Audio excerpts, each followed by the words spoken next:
노아의 홍수는 온 세계를 심판하신 하나님의 사건이었습니다.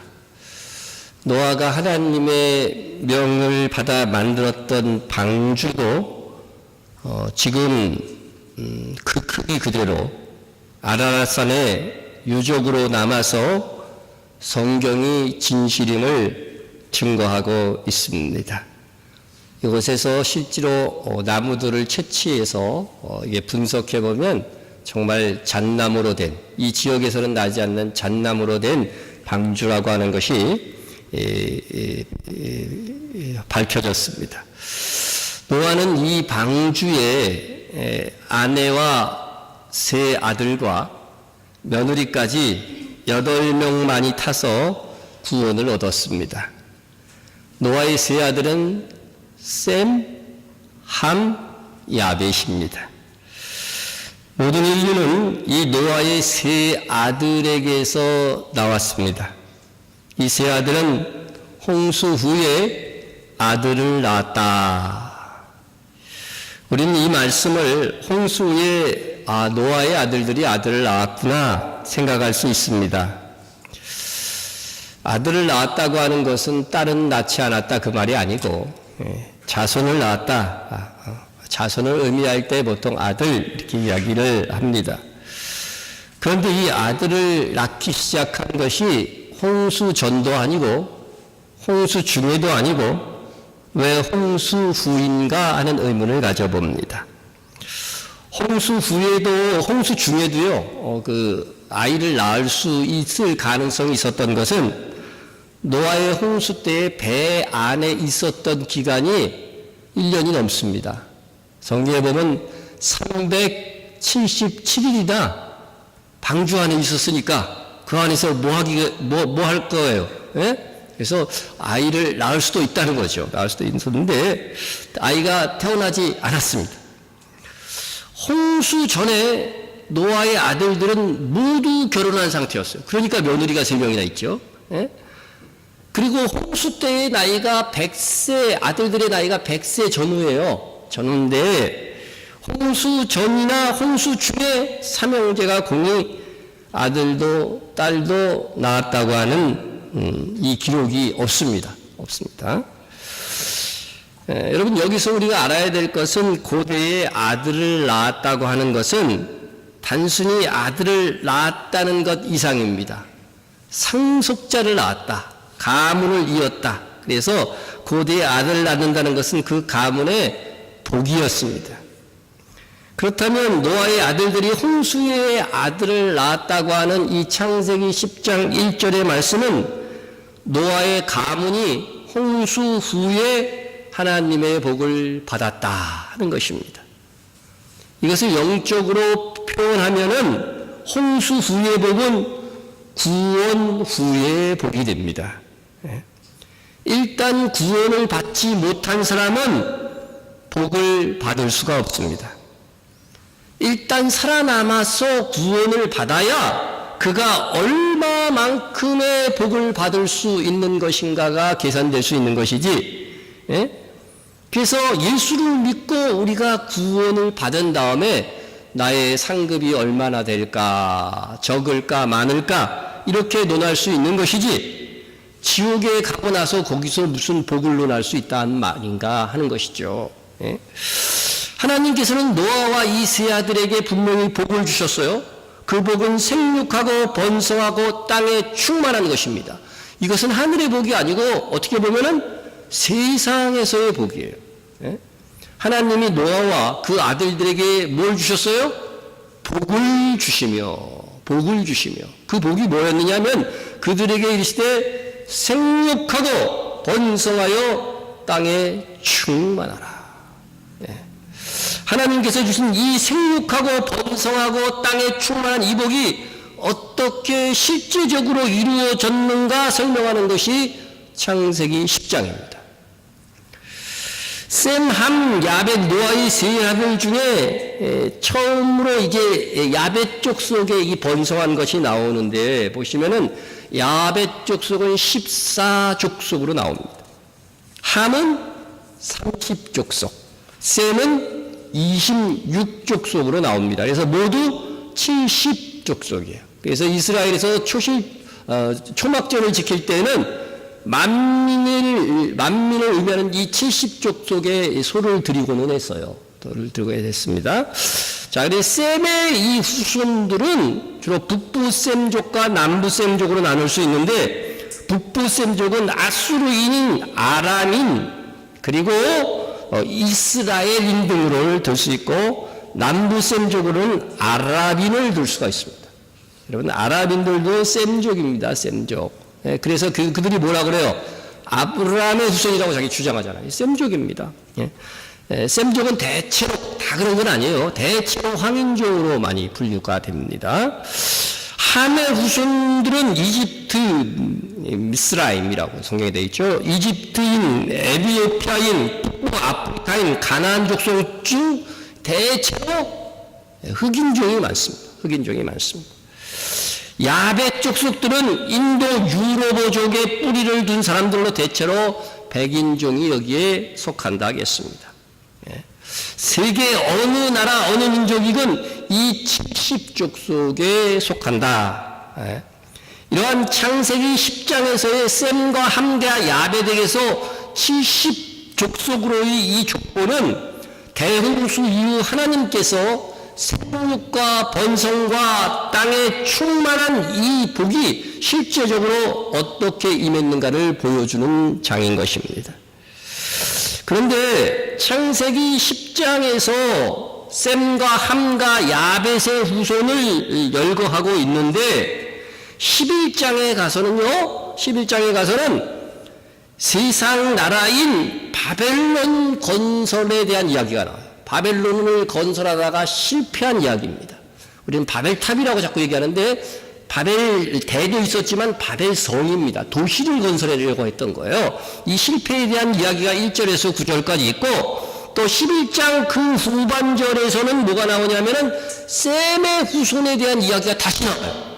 10장에도 셈의 후손이 있었는데 11장에 셈의 후손에 대한 족보가 나오는데, 여기는 나이까지 정확하게 계산할 수 있도록 상세하게 설명이 되는 것입니다. 자, 그러면 이 바벨론은 세상 나라의 대명사가 되죠. 이후로 세상 나라의 대명사가 됩니다. 왜 11장에서 바벨론 건설 실패의 이야기가 있고 셈의 후손의 이야기가 있느냐면은 하나님께서 주신 복을 가지고서 세상 나라를 건설해 나가는 사람들이 있는데 그들은 결국 실패할 것이고, 다만 이 셈족의 족보가 특별히 있는 것은 셈족은 하나님의 나라를 건설하는, 이 셈족을 통해서 누가 오셔요? 예수 그리스도가 오시는 거죠. 그래서 이 셈족을 통해서 예수 그리스도가 탄생하는 그러한 족보를 특별히 강조해서 다시 설명하는 거예요. 그래서 하나님이 주신 이 세상에서 내려주신 복을 다 가지고 우리가 사는데, 그 복을 가지고 어떤 사람은 세상 나라를 건설하고 어떤 사람들은 하나님의 나라를 건설한다고 하는 것을 이런 11장에서 보여주고 있는 것입니다. 이렇게 창세기 11장은 사람들이 바벨론 건설에 실패한 내용 다음에 이어 예상치 못하게 셈의 후손의 족보가 10장에 이어서 다시 나오는데, 10장에서도 나온 셈의 족보가 11장에서 다시 설명되는 이유는 바벨론으로 상징되는 세상 나라는 멸망할 것이지만 셈을 통하여서 하나님께서 이루실 하나님의 나라가 영원할 것이라고 하는 것을 보여주기 위함이라는 것입니다. 그런데 이 셈, 노아의 세 아들 중에 셈은 몇째 아들일까요? 셈은 몇째 아들일까요?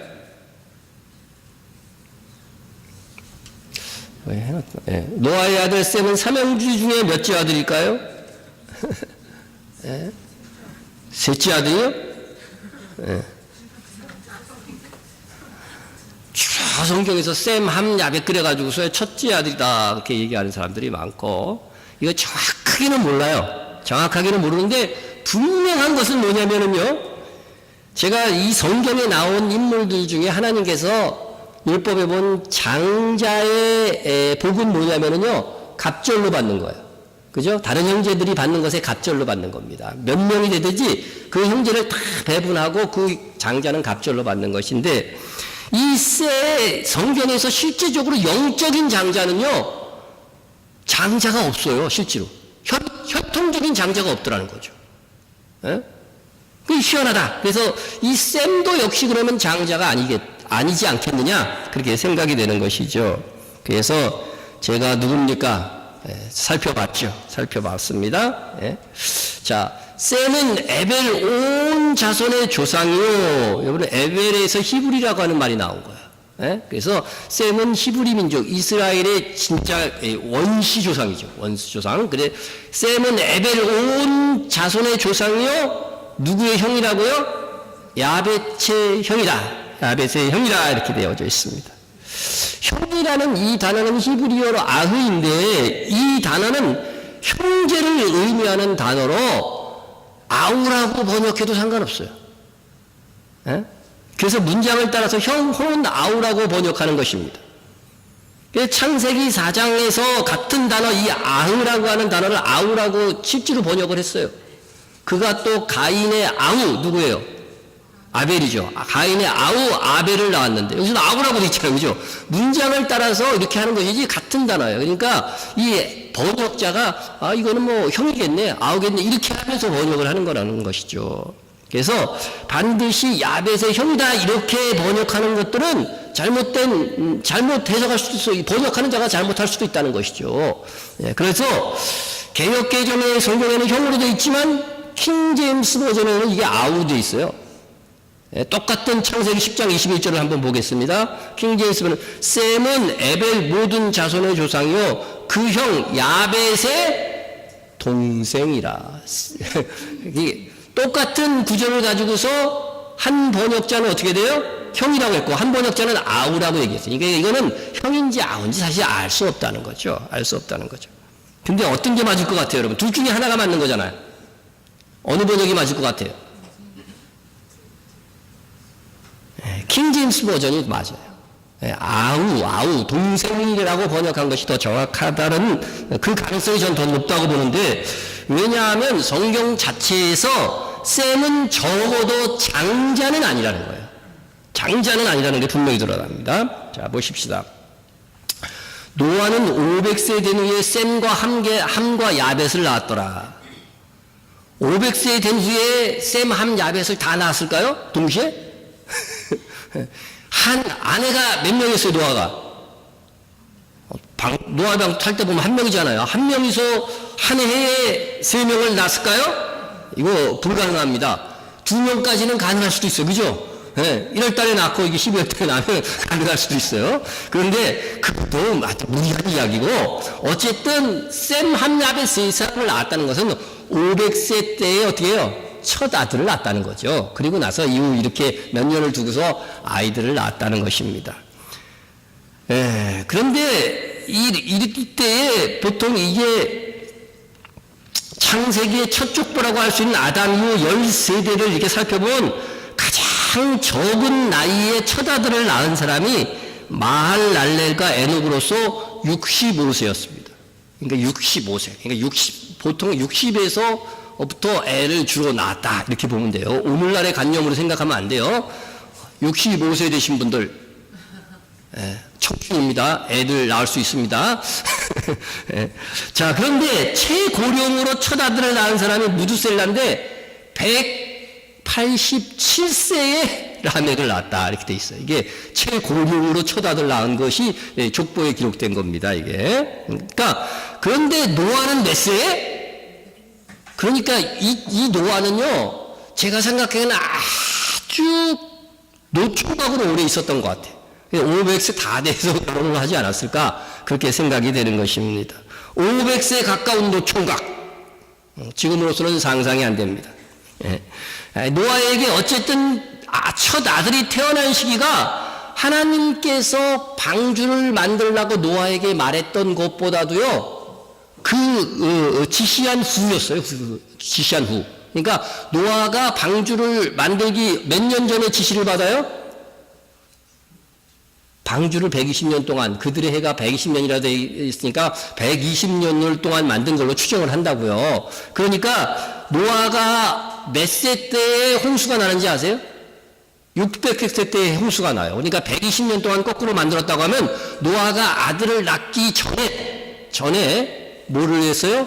방주를 만들라는 하나님의 지시를 받았다는 거죠. 그러니까 노아가 처음에는 방주를 지을 때 혼자 시작한 거예요. 그러니까 너무 힘드니까 어떻게 돼요? 결혼해가지고서 애들을 낳았고 애를 길러갖고 애들을 노릇노릇 활용했을 가능성도 있다는 거죠. 그렇죠? 예. 그 아이들도 몇십 년을, 그죠? 몇십 년을 노아의 방주를 만드는데 함께 동력을 했을 것입니다. 자, 그런데 외국은 여러분 다 만 나이로 하는 거 아시죠? 우리나라만 태어날 때부터 몇 살이 돼버려요? 1살이 돼요. 태어나면 0살인데 1년을 살아야 1살에 해줘야 되는데 우리나라는 이상한 나이입니다. 자, 그러면은 셈이 장자라면은 홍수 때 몇 세가 되어야 될까요? 장자라면 셈이 몇 세부터 노아가 몇 세부터 아이들을 낳았어요? 500세. 그러니까 홍수는 600세 때 났으니까 장자는 홍수 때 몇 세가 되어야 돼요? 어렵습니까 이게? 쉽죠. 100세여야지 장자예요. 그런데 성경에 셈의 나이가 홍수 때 몇 세인 것을 추정할 수가 있어요. 그러니까 셈이 장자인지 아닌지는 그거를 살펴보면 안다는 거죠. 예. 홍수가 땅에 있을 때 노아가 600세라 그랬으니까 첫 아들을 500세에 낳았으니까 장자는 항상 100세가 돼야 되죠. 근데 셈은 100세 때 과연 홍수 때였느냐? 아니라는 거죠. 100세 곧 홍수 2년에 아르박삿을 낳았고, 그러니까 셈은 홍수 때 몇 살이었어요? 예? 그렇죠. 산수를 잘해야 돼요, 오늘은. 98세. 그러니까 결국 셈은 장자는 아니다 하는 것이 분명히 나오죠. 분명히 나옵니다. 누가 장자인지는 확실히 모르지만 하여간 셈은 장자는 아니었다 하는 것이 분명히 성경에 나오는 것입니다. 자, 아브라함은 장자일까요, 아닐까요?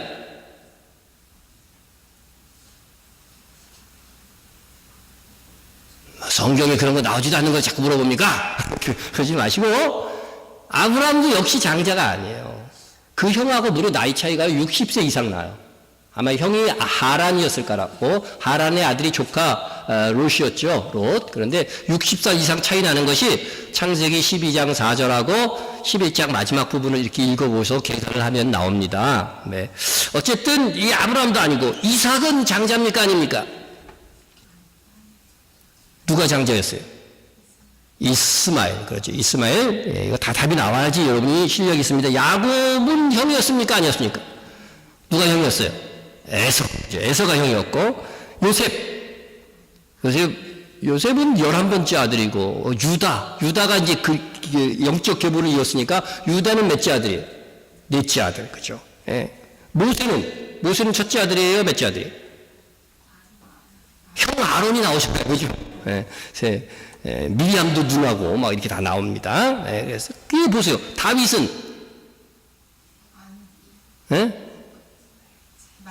말째인데 몇째인지는 확실히 모르죠, 그죠? 예, 8번째입니다. 8번째 아들. 예. 그리고 또 누가 있나? 뭐, 솔로몬, 뭐, 이런 사람들은 너무 이 밑에라 계산도 어려울 정도로, 이게 많이. 이게 보면은요, 대부분 장자로 왕위를 잇고, 그죠? 성경에도 장자, 그죠? 이스라엘은 내 아들 장자라 그랬는데, 그죠?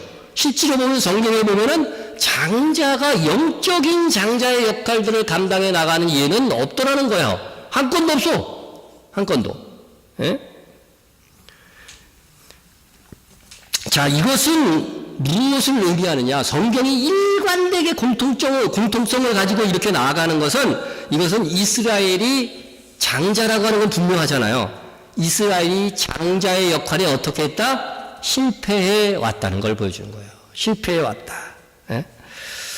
이스라엘은 세상 다른 민족의 영적 장자의 역할을 해 왔어야 하는데 이에 실패해 왔고 앞으로도 줄곧 실패할 것이다.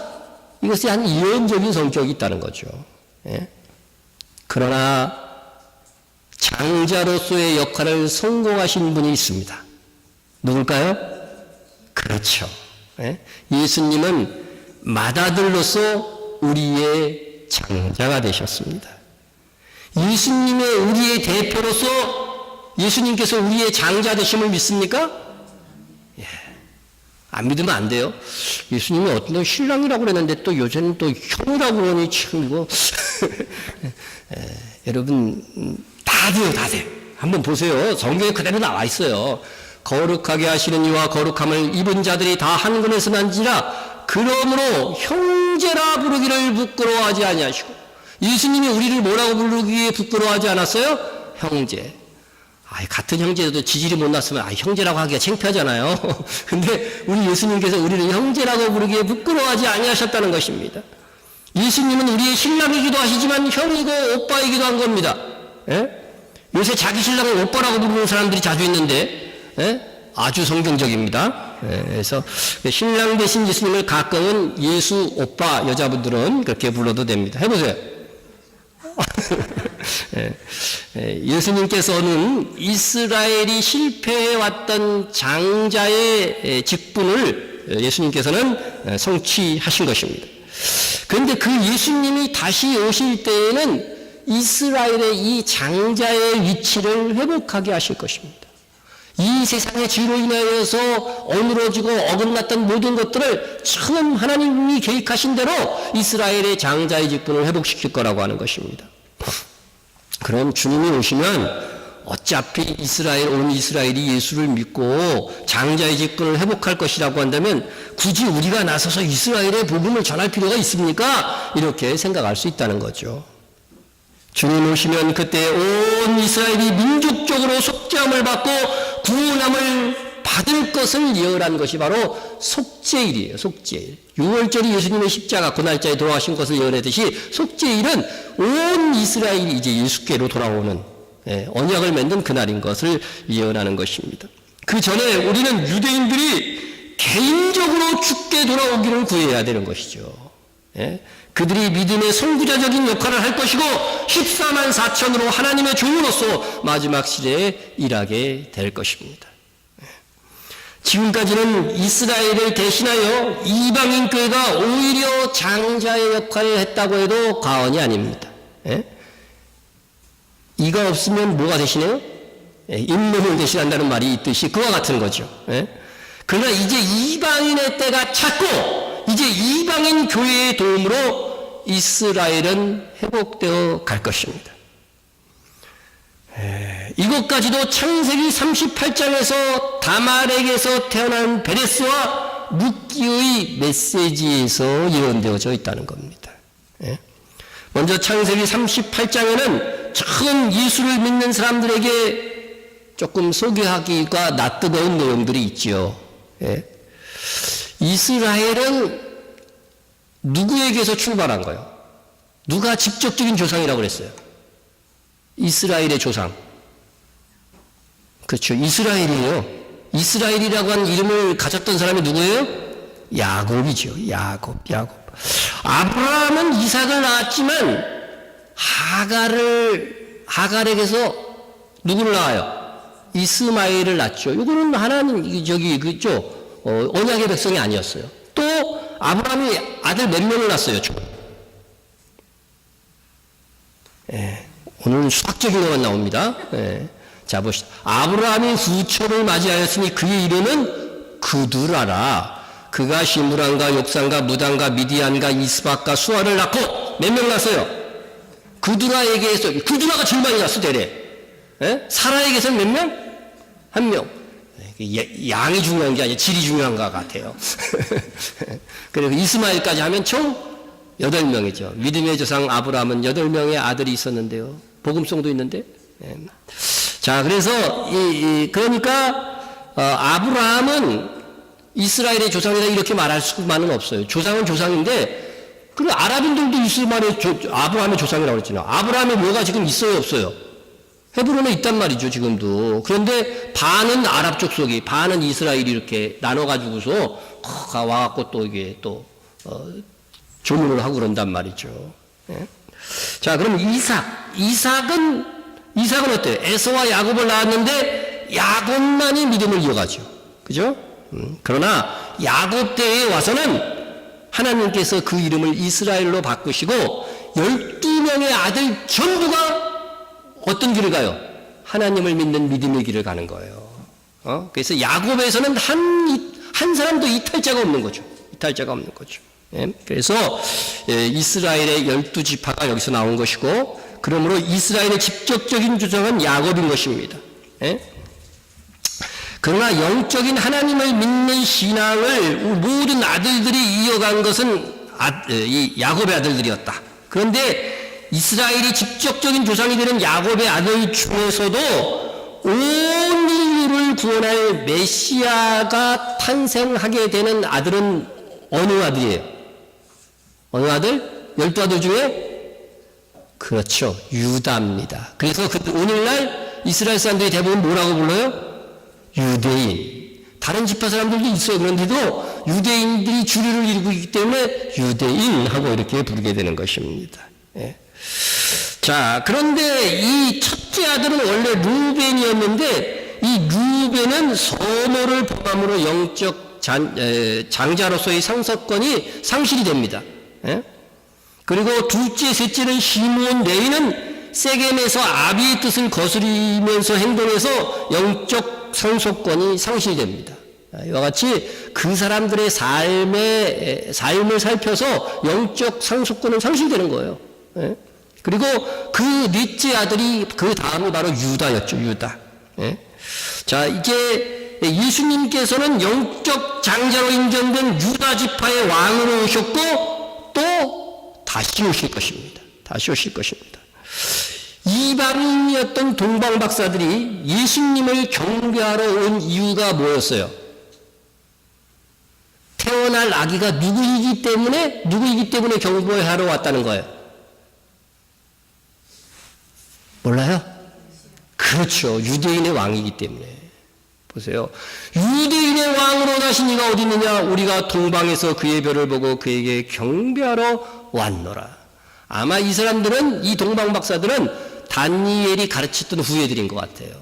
그래서 유대인의 왕으로 이분이 온 인류의 메시아다, 왕이다. 이것을 그들에게 전수했겠죠. 그래서 이 유대인의 왕으로, 그죠? 또 예수님은 공생애 중에도 자신이 누구다? 유대인의 왕이라고 가르쳤기 때문에 로마 빌라도 총독이 이제 예수님을 재판할 때에 뭐라고 물어보냐면은 빌라도가 묻되 네가 유대인의 왕이냐? 이렇게 물어봤어요. 그런데 예수님이 이 빌라도의 신문에 아무 대답도 계속 안 하고 있었어요. 그런데 이 질문에만은 뭐예요? 답을 하신다니까요? 예수께서 대답하여 이르시되 네 말이 옳도다 하시매. 예. 심지어 예수님께서 달리신 십자가에 제패가 붙었는데 거기에도요 유대인의 왕 예수라고 돼 있어요. 그러니까 예수님이 자익은 타익은 계속 유대인의 왕이 된 거. 그 머리 위에 있는 유대인의 왕 예수라 쓴 제패가 붙었더라. 예. 자, 그래서 이스라엘의 직접적인 조상이 야곱이라면 유대인의 직접적인 조상은 야곱의 넷째 아들인 유다인 것입니다. 유다인 것입니다. 그런데 이 유다는 창세기 37장에서 그 동생들과 그 형제들이 요셉을 어떻게 했어요? 웅덩이를 파고서 거기에 빠뜨렸죠. 죽이려고 빠뜨렸는데 유다가 말하기를 그래도 혈육인데 우리가 죽일 필요까지 있느냐. 지금 저기 상인들이 지나가니까 이 요셉을 건져내서 노예로 팔자. 이렇게 해서 목숨만은 유지할 수 있도록 이렇게 해준 것이 유다입니다. 유다입니다. 그래서 요셉은 결국 어떻게 됐어요? 애굽으로 이렇게 팔려가게 되는 것이죠. 네? 이의 형제들은 아버지에게 요셉의 옷에 막 수도면서 피를 묻혀가지고서 사나운 짐승에 먹힌 것처럼 이렇게 속인 거죠. 아버지를 속였습니다. 이러한 사건이 있은 후에 창세기 38장에서 유다는 형제들에게 좀 상심이 되었던 것 같아요. 그래서 형제들을 떠나서 생활하게 됩니다. 예? 그 후에 유다가 자기 형제들로부터 떠났어요. 내려가서 아둘람 사람 히라와 가까이 하니라. 유다가 거기서 가나안 사람 수아라고 하는 자의 딸을 보고 그를 데리고 동침하니. 그러니까 유다가 누구하고 결혼해요? 어디 사람? 가나안 사람. 이때는 율법 시대는 아니기 때문에 율법이 온 이후로는 뭐예요?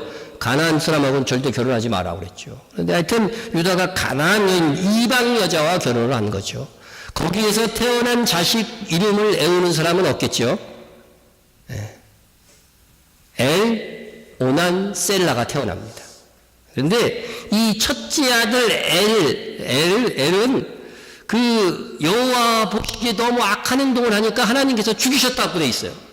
하나님께서 죽이실 정도로, 젊어서 죽일 정도로 사악한 자예요. 그러니까 이 다말이 졸지에 뭐가 됐어요? 어려워요? 과부가 되었어요. 과부가 되었어요. 과부가 되었습니다. 그것도 자식이 없는 과부가 되었어요. 그래서 그 중근동 지방의 풍습은 뭐냐면, 이건 나중에 율법에도 명시가 되는데, 계대 결혼법이 있었어요. 계대 결혼법. 이 당시에는 모든 것이 남자들이 대표하다 보니까 여자가 홀로 되면은요, 삶이 막막한 거예요. 그래서 동생의 아내가 되는 거예요. 자식 없이 죽었을 경우만. 아들이나 딸이 있으면 상관이 없는데 자식 없이 자기 남편이 죽었을 때는 동생의 아내가 되는 거죠. 그래서 엘이 죽고 나자 이 다말이 오난의 아내가 된 거예요. 오난의 아내가 된 거예요. 자, 오난은요, 그런데 다말이 아이를 낳아봤자 이게 누구의 아들이 되는 거냐면요, 엘의 아들이 되는 거예요. 엘, 형의 아들이 되는 거예요. 그러니까 유다가 재산을 상속할 때에 이 아들이 어떻게 돼요? 엘의 상속도, 갑절의 상속을 다 받게 되는 거야. 그러니까 내가 애를 낳으면은 갑절의 상속을 이 낳은 아들이 받고 형의 후손이 되는 거고, 만약에 오난이 다말에게서 아이를 안 낳는다, 못 낳게 한다, 그러면 어떻게 돼요? 형이 받을 갑절의 재산이 누구한테 오는 거예요?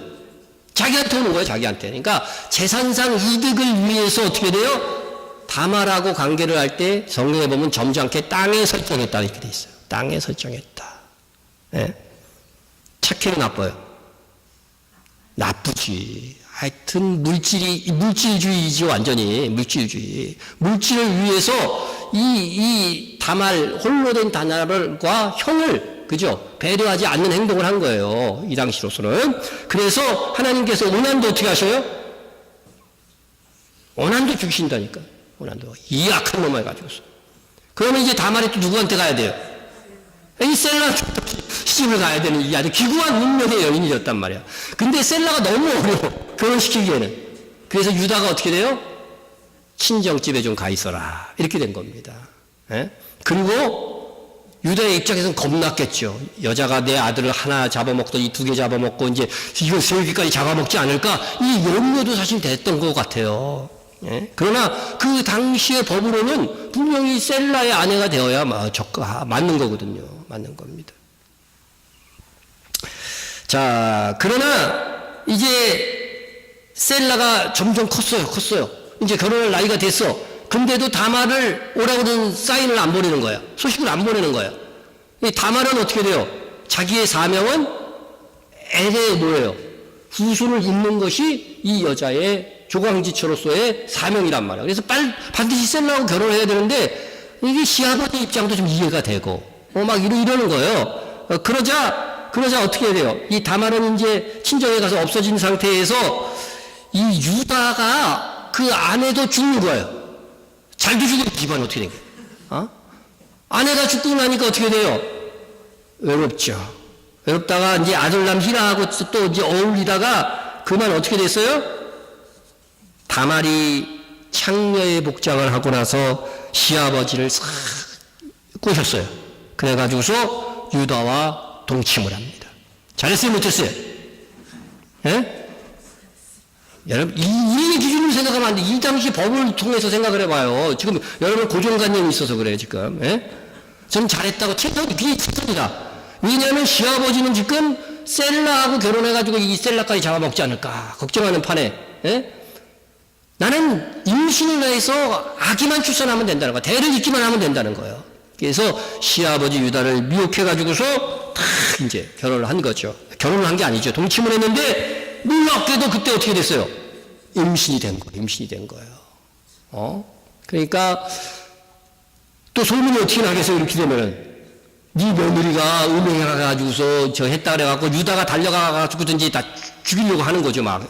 그 당시에는요, 다 재산이에요, 재산. 여자는 재산이었단 말이죠. 십계명, 제 십계명 봐요, 그죠? 내 아내를 재산 1호로 얘기하고 있거든요. 그래서 여기서 유다가 그렇게 해가지고 막 따져보니까 나중에 유다가 내면 증거를 보니까 누구 아들이야, 이게?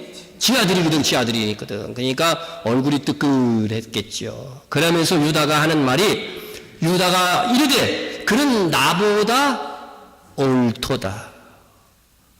자기보다 옳다고 얘기했어요. 자기는 셀라를 어떻게 해요? 셀라한테 안 보냈잖아요. 그런데 이 다말은 어떻게 한 거예요? 그 대를 잇기 위해서, 엘의 뒤를 잇기 위하여서, 유다 지파의 뒤를 잇기 위해서 어떻게든 어떻게 돼요?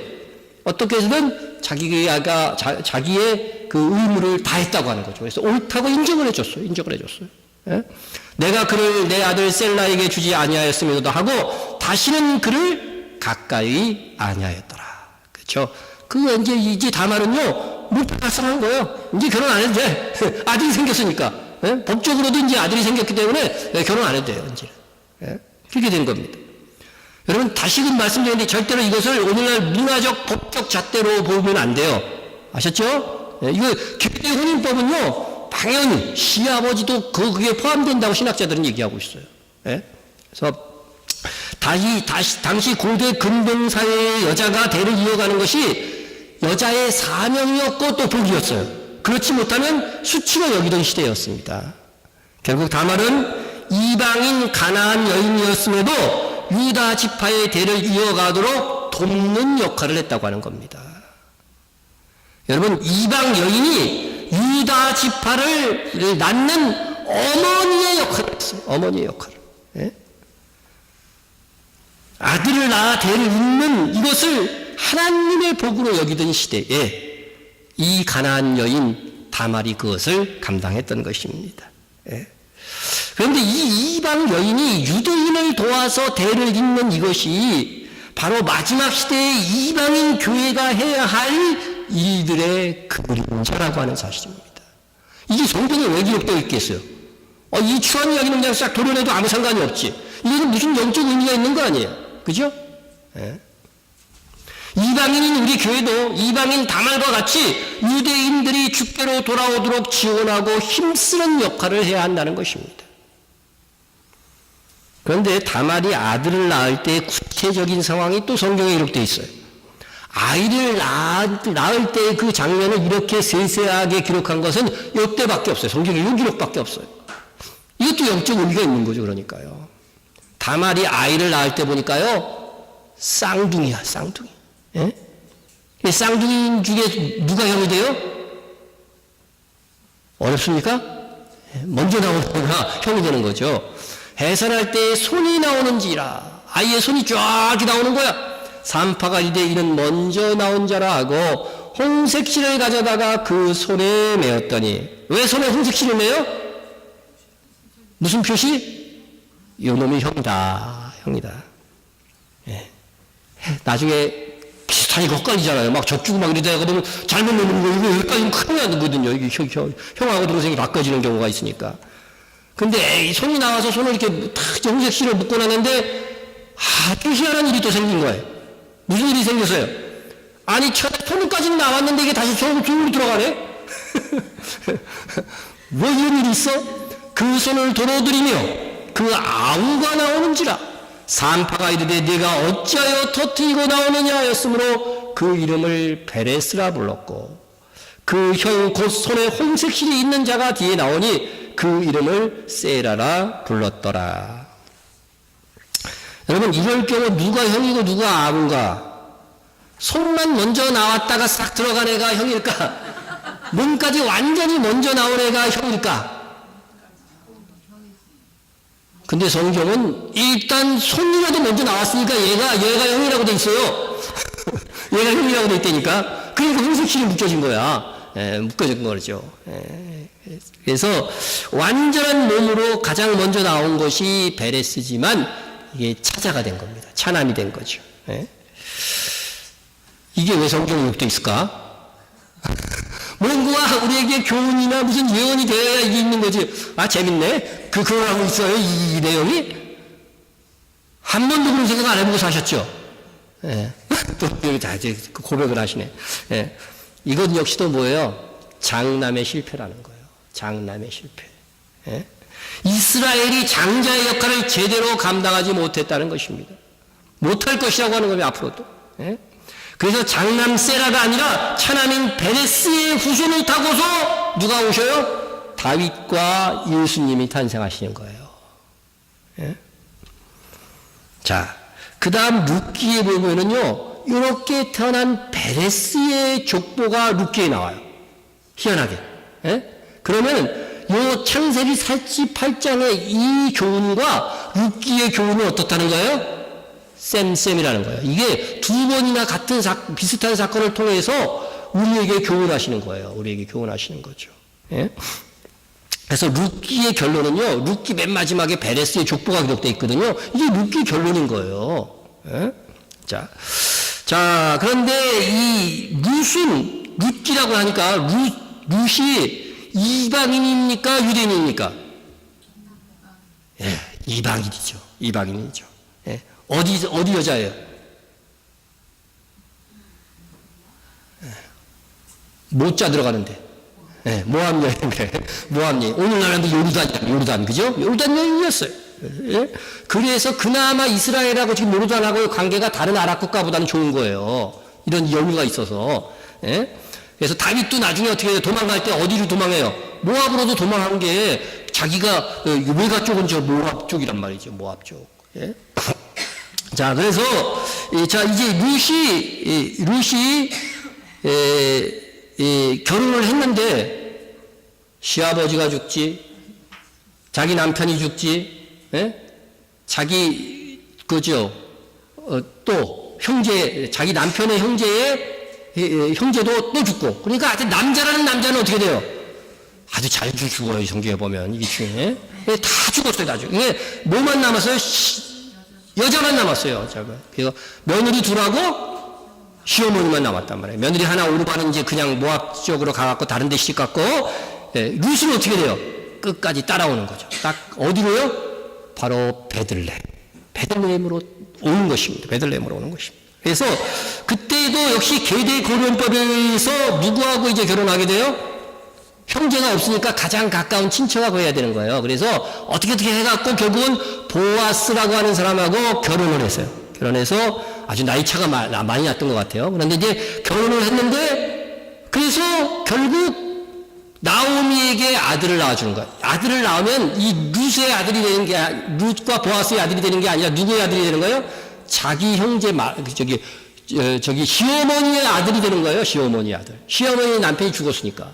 그쪽에 남자가 하나도 없으니까 시어머니 나오미의 아들이 되는 거라니까요.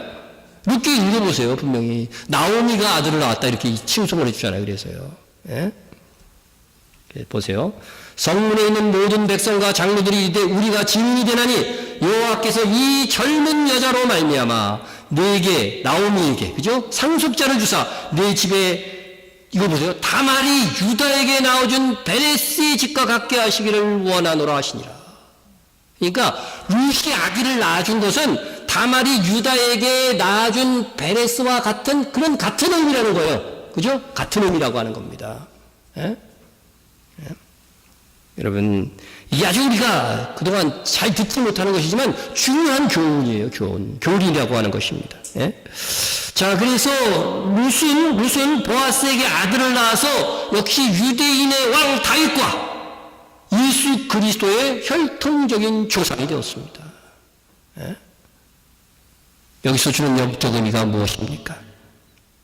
유대인의 생존과 사역과 회복에 있어서 이방 여인들의 기여가 있었다고 하는 사실이에요. 이것은 마지막 시대에 유대인들이 이스라엘로 돌아오고 예수 그리스도를 영접하는 일에 여자로 상징되는 이방 교회의 역할이 있을 것이라고 하는 예언과도 같은 것입니다. 예? 여기서 제가 스파라딘 아누신 알리아라고 하는 다큐멘터리 영화에 관한 이야기를 조금 하려고 합니다. AD 70년에 로마의 티투스 디도 장군에 의해서 예루살렘이 파괴되는데 이때 110만 명의 유대인이 죽습니다. 그리고 많은 유대인들이 이스라엘 땅을 떠나게 되죠. 포로로 어떻게든 탈출해서 도망가게 되고, 그러다가 그 예루살렘이나 또 이스라엘에 남아있는 그래도 유대인들이 좀 있었어요. 그것이 AD 135년에 마지막 유대인 잔병들이 예루살렘에서 반란을 일으켜요.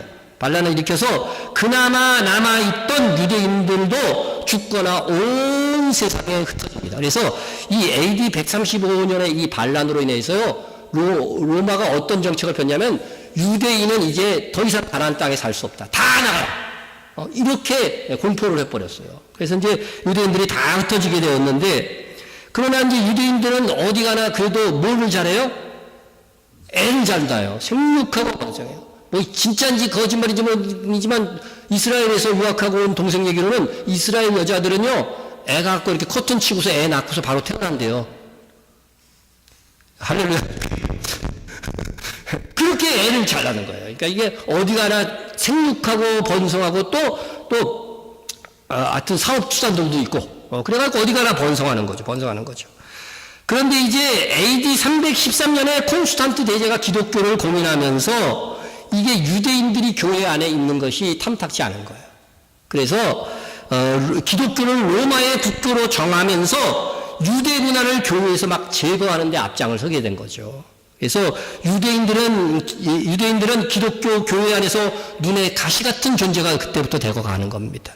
그래서 이 스파라신 아누심들은 이렇게 흩어진 유대인들 중에 스페인에 거하는 자들이라 그래서 스파라딤이라고 그런 거예요. 스페인에 거하는 자들인데, 중세 스페인에서 일어난 카톨릭 교회의 종교 재판으로 이 유대인들이 큰 순환을 맞이하게 됩니다. 그러니까 나라의 경제를 굉장히 많이 장악하고 막 그러니까 정치적으로 이제 탄압을 하는 거죠. 그래서 이때에 30만 명이 스페인 종교 재판에서 죽었어요. 스페인 종교 재판에서만 그렇게 죽었어요. 그런데 그 가운데 3만 명은 산채로 불에 태워져서 죽었다고 그래요. 산채로. 그리고 그 희생자의 대부분은 유대인이었다고 합니다. 당시 스페인에서는 비록 기독교로 개종한 유대인들이라 할지라도 강제로 막 이제 개종시킨 거죠. 생존을 위해서 그래서 강제로 기독교를 믿는 척, 가톨릭을 믿는 척 한 거죠. 그 당시에는. 그런데 집에서는 뭐를 해요? 유대인으로 또 사는 거죠. 그래서 안식일을 지키거나 금요일에 촛불을 켜는 것이 발각되면은 여기 안식일을 지켰다 그래갖고 기독교로 개정한 이 유대인들도요 색출해가지고서 다 종교재판으로 죽였습니다. 그래서 이 종교재판을 피하여 많은 유대인들이 스페인을 떠나갖고 스페인하고 이제 국경 사이에 있는 포르투갈에 지금도 살고 있어요. 포르투갈에 살고 있고 모로코 등 인근 국가로 막 떠났습니다. 그래서 이들 스페인계 유대인들을 스파라딤이라고 하는 거예요. 스파라딤. 그 중에 스파라딤 아누심이라고 하는 아누심이 붙잖아요. 이 아누심은 무슨 거냐면요, 당시 종교 재판의 폐해 때문에 강제로 기독교를 믿는 거예요. 전도를 해서 믿는 게 아니라 죽을까봐 무서워가지고서. 그죠? 그러니까 유대교에서는 변절자지요. 유대교 입장에서는. 그런데 하여튼 강제로 예수를 믿게 된 사람들이 누구냐면은 스파라신 아누심이라는 것을 붙인 거예요. 아누심. 그런데 그들은 대부분의 이중생활을 하는 거예요. 낮에는 기독교인보다 더 열정적인 기독교인처럼 행동하고 집에 가서 밤에는 어떻게 돼요? 유대인으로 사는. 메노라를 이렇게 또 불을 켜놓고. 그러나 시대가 흐르면서 그들의 후손들은 정말로 예수님을 믿게 된 거예요. 정말로 예수님을 믿게 된 거죠. 이렇게 되다 보니 스파라딤 아누심들은 이스라엘 편에서도 변절자 딱지가 붙어서 현재 이스라엘 정부로부터 알리야, 귀환을 거절당하고 있는 거예요. 김광진 감독이라는 분이 이스라엘에서 뭐 정착촌을 짓고 잘 이렇게 집도 짓고 이렇게 해서 배려해가지고서 귀환을 하려고 하는 것이 아니라 자기들은 네게부 땅으로 귀환할 것이다. 네게부 땅으로 귀환할 것을 원한다는 거예요. 네게부는요, 이스라엘 땅의 몇 프로냐면 무려 60%예요. 여기에요. 사람 살만 합니까? 여기가 네게부 땅이에요.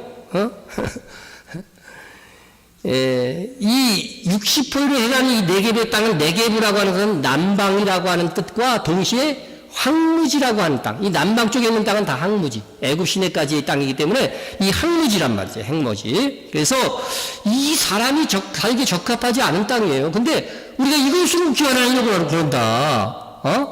그러니까 허락 좀 해달라고 하는데 이스라엘 정부가 아직까지 허락을 안 해주고 있는 겁니다. 왜? 예수를 믿기 때문에. 예수를 믿기 때문에. 그런데 왜 이들이 그래도 사람이 살만한 땅이 아닌 이 척박한 황무지 네겝의 땅으로 귀환하려고 하는 것일까? 그것은 성경에 그렇게 예언되어져 있다는 거예요.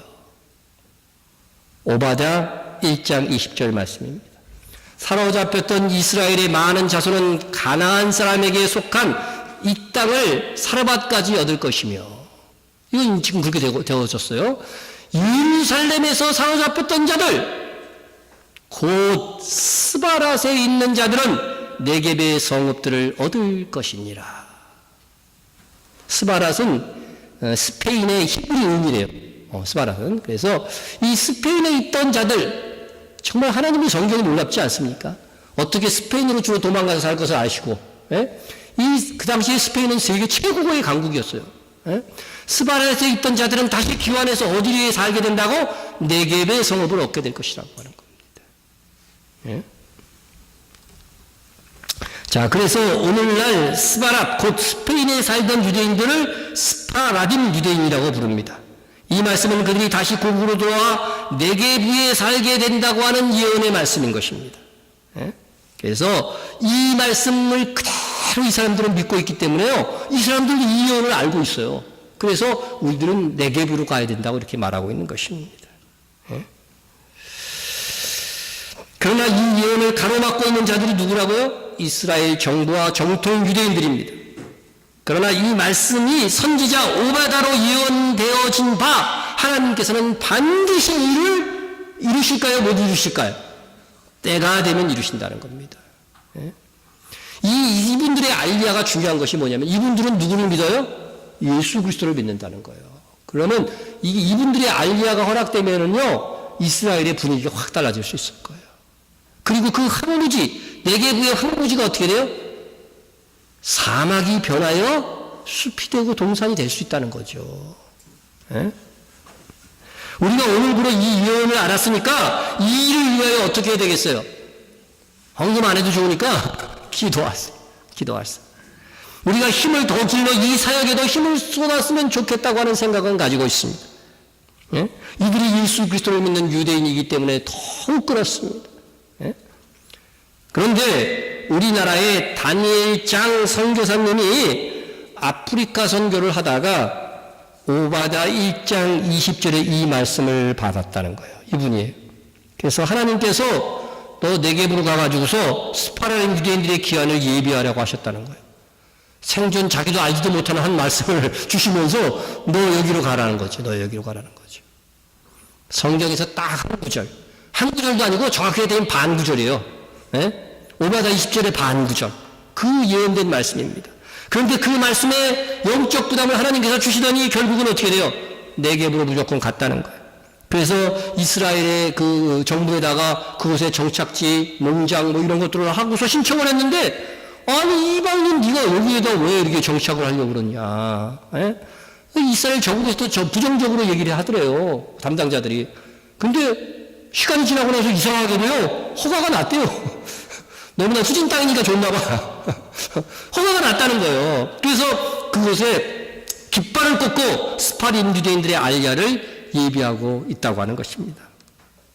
이방인인 한국인이 유대인의 알리야를 돕는 선봉장으로 하나님께서 세워놓으셨어요. 그렇게 많은 나라와 민족들과도 선교사들도 있는데 하필 우리 한국 선교사를 감동하사 오바댜서 1장 20절의 예언을 이루고자 하시는 하나님이신 것입니다. 예언을 알고 그 예언이 이루어지도록 기도하고 헌신하는 자들을 통하여서 성취되는 것입니다. 우리도 이 예언의 성취를 위해서 기여할 수 있습니다. 기도하는 것입니다. 또 하나님께서 힘주시는 여력을 따라 지원할 수 있다면 더 좋을 것입니다. 하나님께서 그렇게 우리를 사용하실 것을 기대합니다.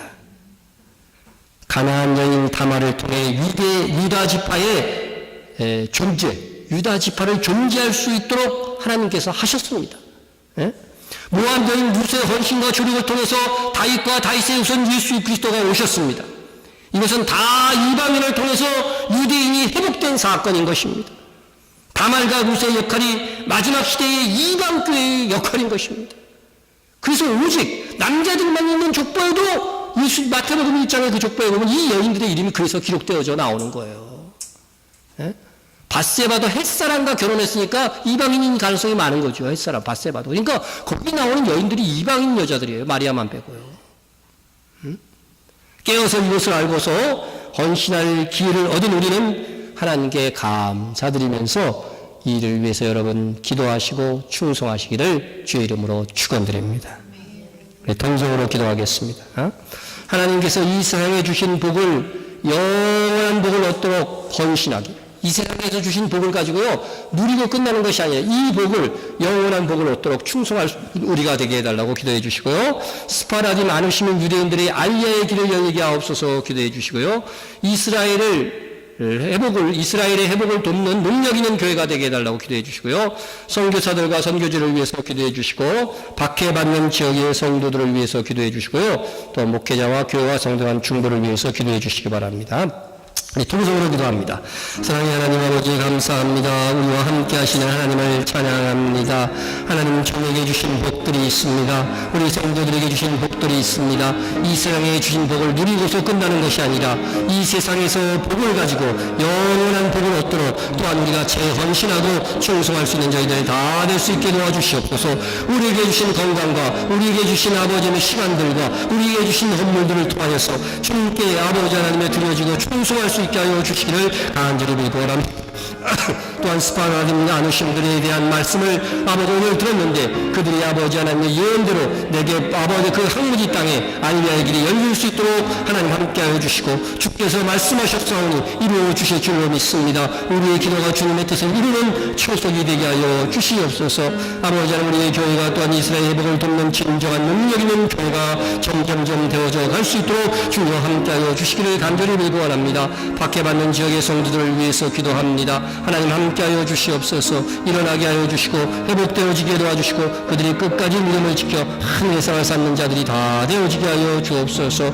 아버지 하나님의 목회자인 김범주님께서 함께해 주시고 의전사님 사랑하여 주시고 항상 깨어 근신하는 사역자 되어지게 도와주시고 우리 교회를 사랑하여 주시어서 정말 마지막 시대 아름답게 쓰여지게 하여 주시옵시고 우리 성도들 주님께서 사랑하여 주시고 아직 아버지 주님의 존전에 아버지의 나와야 됨에도 불구하고 나오지 못하고 있는 연약한 심령들을 불쌍히 여겨주시고 우리가 더 주 안에서 신앙이 자라고 성장할 수 있도록 주여 역사하여 주시옵소서. 주님의 이름으로 기도드립니다. 아멘. 역사를 이어가시고 그대로 이루어가시는 능력의 하나님, 우리가 이 세상 살면서 하나님께서 주신 복을 누립니다. 그러나 이 세상 행적을 지나가는 것이 있는데 우리로 주님 주신 복의 소산으로 영원한 복을 쟁취할 수 있도록 충성케 하여 주옵소서. 우리에게 주신 시간들, 아버지 하나님 우리에게 주신 건강들, 우리에게 주신 많은 소산들을 가지고 정말 영원한 복을 쟁취할 수 있는 저희들 다 되게 하여 주옵소서. 특별히 하나님께서 예언하신 일들을 함께 이루어가는 하나님의 동력자가 되는 우리가 되기를 원하오니 우리도 이 일에 작은아마 사용되어지는 성도요 교회가 되게 하여 주옵소서. 스바란스에 사는 자들이 내게 보러 귀환할 것이라 그런 예언도 위하여 기도하였사오니 또 우리가 기도할 것이오니 하나님께서 깃발을 세우시고 이루시옵소서. 하나님의 마음이 있는 곳에 우리의 마음이 있고 하나님께서 일하시는 곳에 우리의 수고가 있게 하옵소서. 예수님의 이름으로 기도드립니다. 아멘. 우리 다 같이 자리에서 일어나서 우리